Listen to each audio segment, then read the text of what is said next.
Hey friends, very good evening to all. मैं सोनाली सिंह एक बार फिर से आप सभी का वेलकम करती हूँ अपने यूट्यूब चैनल बीए टॉपर्स पर। और आज की इस वीडियो में हम डिस्कस करेंगे CRSU BEd first year learning and teaching के इंपॉर्टेंट क्वेश्चंस। ठीक है, सबसे पहले मैं आप सभी के साथ डिस्कस करूँगी शॉर्ट नोट्स। इसके बाद हर यूनिट में से क्या क्या इंपॉर्टेंट क्वेश्चन रहने वाले हैं और जो आपके पेपर में देखने की पूरी संभावना है, ऐसे क्वेश्चंस आज मैं आपको बताने वाली हूँ। बाकी आपने प्रीवियस पेपर में देखा ही होगा, काफ़ी सारे क्वेश्चंस आपको देखने को मिले होंगे। अगर मिले हैं तो नीचे कमेंट सेक्शन में ज़रूर बताना। चलिए वीडियो को स्टार्ट करते हैं। तो सबसे पहले बात करेंगे शॉर्ट नोट्स की। नेचर ऑफ टीचिंग, ठीक है, शिक्षण की प्रकृति। इसके बाद है यहाँ पर merits and demerits of demonstration method.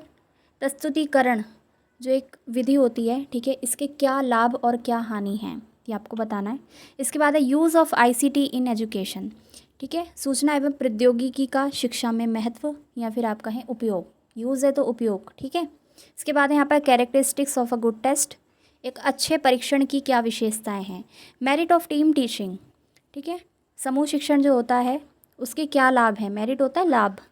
इसके बाद है यहाँ पर डिफरेंट फेजेस ऑफ टीचिंग, शिक्षण के अलग अलग कौन कौन से स्तर हैं वो आपको बताने हैं। फिर है कंस्ट्रक्टिविज्म, सृजनात्मकता क्या है इसके बारे में बताएंगे, ठीक है। अब आप में से काफ़ी सारे स्टूडेंट्स ही क्या कहते हैं, कमेंट भी मुझे आया था कि ये सिलेबस है, इंपॉर्टेंट क्वेश्चन नहीं है। अरे भाई, आप अपने प्रीवियस ईयर के क्वेश्चन पेपर्स उठा के देख लो, ठीक है। इनमें से आपको क्वेश्चन ना दिखे तो कहना, और क्या छोड़ना है क्या पढ़ना है, इतने कम टाइम में सब कुछ आपको बता रही हूँ, फिर भी आप कुछ भी कमेंट कर देते हैं।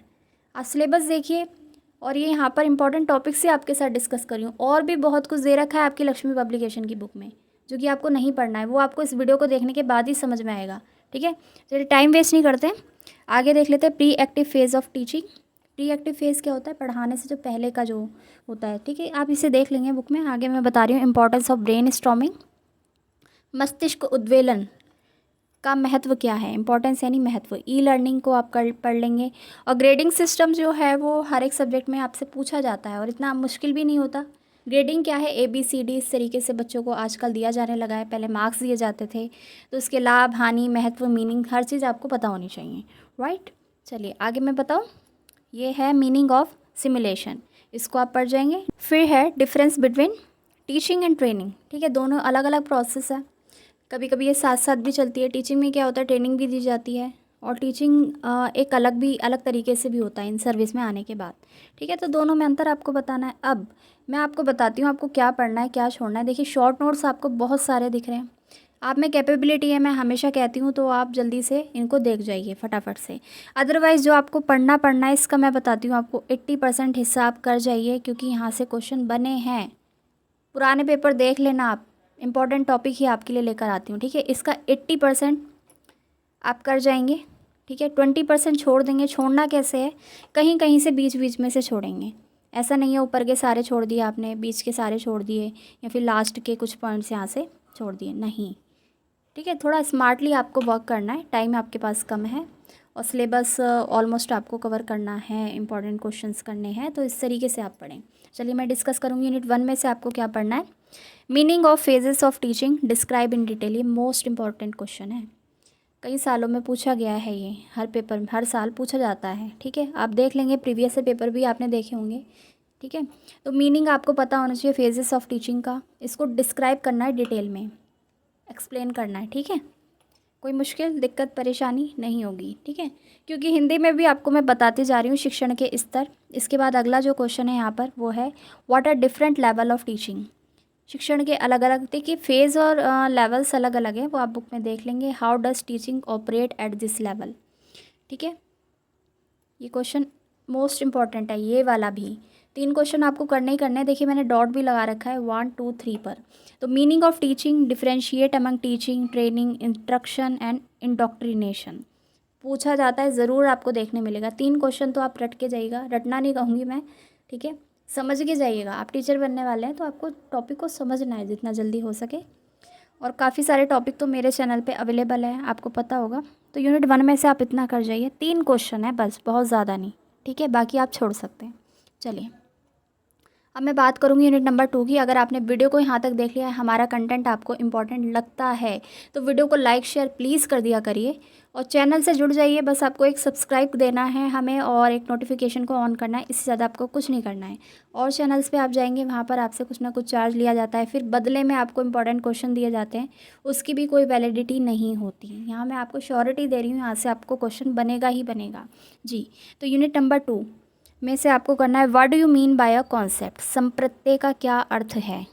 Describe in detail the concept attainment model development by Bruner. Bruner ने दिया है उपलब्धि प्रतिमान, ठीक है, इसको पढ़ लीजिएगा बुक से। लेक्चर, टीम टीचिंग और डेमोन्स्ट्रेशन मेथड तो बिल्कुल अच्छे से पढ़ना है, ये मोस्ट इम्पॉर्टेंट है, ठीक है। इसको चाहे एक बार को आप छोड़ देना फर्स्ट वाले को, लेकिन ये ज़रूर से आपको पढ़ना है, पूछा जाएगा। इसके बाद यहाँ पर inquiry training model of teaching, ये भी ज़रूर पढ़ लेना। फिर है टीचिंग मॉडल, ठीक है, टीचिंग के क्या क्या प्रतिमान हैं इसका मतलब। तो various elements of teaching model with reference to Montessori learning model, ठीक है। अलग अलग टीचिंग मॉडल जो होते हैं, प्रतिमान होते हैं, उनको आपको जोड़ना है किससे, मॉन्टेसरी विधि से, ठीक है। सीखने की मॉन्टेसरी विधि से जोड़ना है किसको, शिक्षण प्रतिमान को। फिर अपना उत्तर देना है। हिंदी वालों को समझ आया। चलिए आगे बात करेंगे सिमुलेशन, इसको भी पढ़ जाइएगा, बहुत लिमिटेड है, डिटेल में इतना कुछ मैंने नहीं लिख के दिया आपको।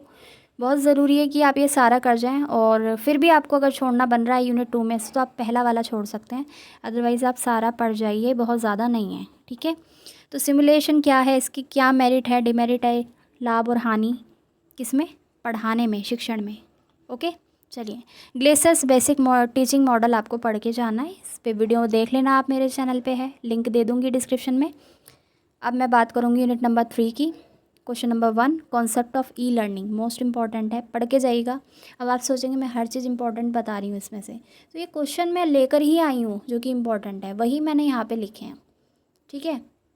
और इस तरीके से लिखे हैं कि भाई आप हर चीज़ आपकी कवर हो जाए। बहुत ज़्यादा इसमें मैंने डिफ़िकल्ट लैंग्वेज नहीं डाली है, देखिए सीधे सीधे वर्ड लिखे हैं यहाँ पर। कॉन्सेप्ट ऑफ ई लर्निंग पढ़ लेना, इसके स्टाइल क्या है, यूटिलिटी क्या है, लिमिटेशन क्या है। अब ज़रूरी थोड़ी है कि मैं उसको क्वेश्चन की फॉर्म में पूरा आपको लिख के दूंगी तब आपको समझ में आएगा। भाई क्वेश्चन बन ही ऐसा रहा है आपका कि ई लर्निंग की स्टाइल्स बताइए, ई लर्निंग की यूटिलिटी बताइए, ई लर्निंग की लिमिटेशन बताइए। तो एक क्वेश्चन आपका ऐसा बन जाएगा, एक ही में आपसे 2-3 चीज़ें पूछ लेगा।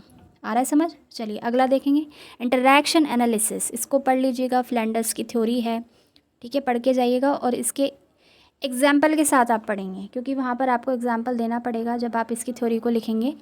इसके बाद है यहाँ पर फैक्टर्स अफेक्टिंग लर्निंग, ठीक है, सीखने को प्रभावित करने वाले कौन कौन से कारक हैं। फिर कर लेना आप मीनिंग ऑफ आईसीटी, देखिए फिर से आ गया, सूचना एवं प्रौद्योगिकी।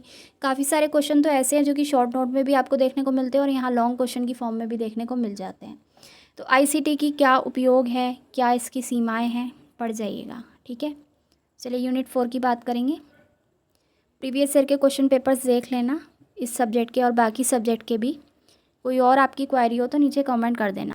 यूनिट 4 में से आपको ये 3 क्वेश्चन पढ़ने ही पढ़ने, इवैल्यूएशन ज़रूर पूछ लेगा, ठीक है। चॉइस भले ही दे देंगे वो, लेकिन आपको पढ़ के जाना है, ठीक है।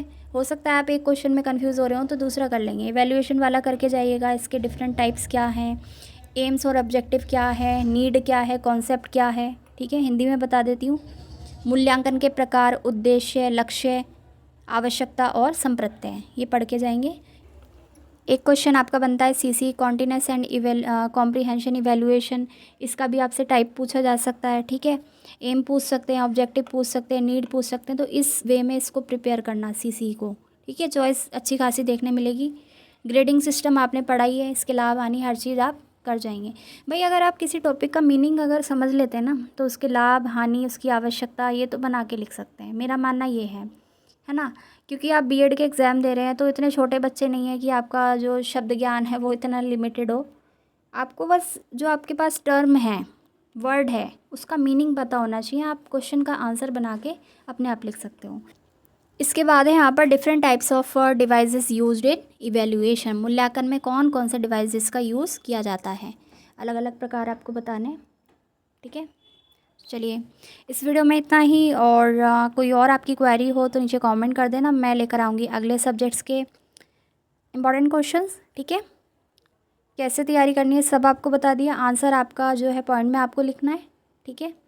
और कुछ बच्चों का कमेंट आ रखा था कि मैम 16 नंबर का क्वेश्चन है तो आंसर कैसे करें। देखिए, बैक टू बैक कम से कम 5 पेजेस का आंसर आप लिख सकते हैं। उसमें आप फ्लो चार्ट भी ड्रॉ कर सकते हैं, ठीक है। इससे आपका स्पेस भी गिरेगा और बहुत अट्रैक्टिव आंसर लगेगा आपका। इसके अलावा अपना आंसर आप पॉइंट में देने की कोशिश करें। इतना करेंगे आपके मार्क्स कहीं नहीं जाने के, ठीक। चलिए, इस वीडियो में इतना ही। मैं सोनाली सिंह, मिलती हूँ नेक्स्ट वीडियो में। Thanks for watching.